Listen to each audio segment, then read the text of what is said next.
Hey guys, Chris Crawford with Spring Branch Air Conditioning. We got asked today to look into a new float switch for emergency drain pans.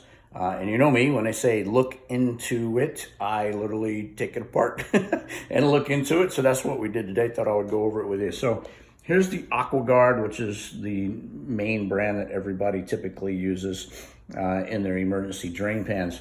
And so I really had to tear this thing apart to get to the top to see the electrical connections. As you can see, this little pin right here just holds this electrical part in here. You can, slide the pin and take it out if you like, but I'll let it sit in there. And so your electrical connections, your 24 volts go right here. And then the thing that makes this activate is that on the inside, there's a little float that's buoyant, right? And so when water fills up the pan, there's a magnet in there, and when that floats up, you can see that the switch goes up, right? So it's two positive or two negative terminals that are forcing against each other, which causes that switch to go up. The problem with this design is that if there's water in the pan and it floats up, it'll turn it off, but if the water over the next several minutes starts to flow out, it'll turn the unit back on. And so it could go on and off several times before the homeowner actually realizes that there's an issue, and that could be problematic. This is the new Big Goose, or the BG101, I think they call it right there. And so the BG101 works a little differently. I took the top off of this one as well. You can see the top is over there.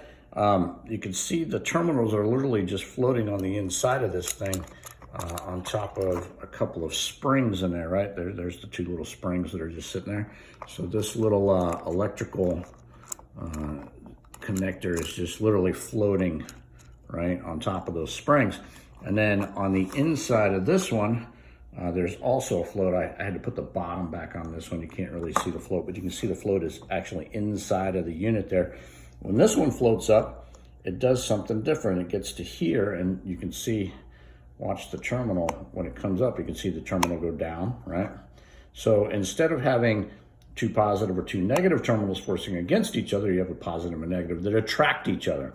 And so it sucks that terminal down, turning off the 24 volts, but then it stays connected, right? And so once this unit is activated, the AC unit's not gonna come back on.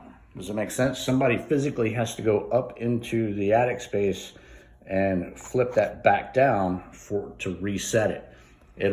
So the first time it clicks, doesn't matter if the water goes out or not, it's gonna stay in that off position until an HVAC professional comes around and fixes the issue.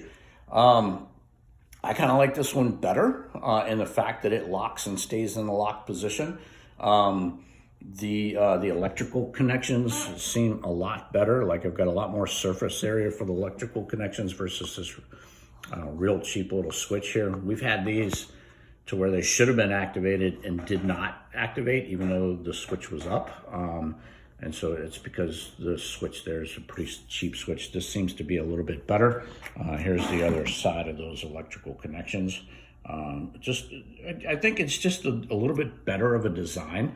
By the way, I didn't have to ruin this thing to get into it like I did this one. So pretty interesting. Overall, I think it's a better design.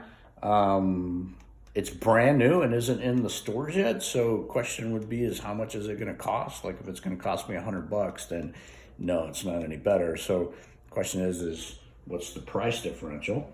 And is the price differential going to meet, the better design? We'll have to see. Anyway, peace, guys.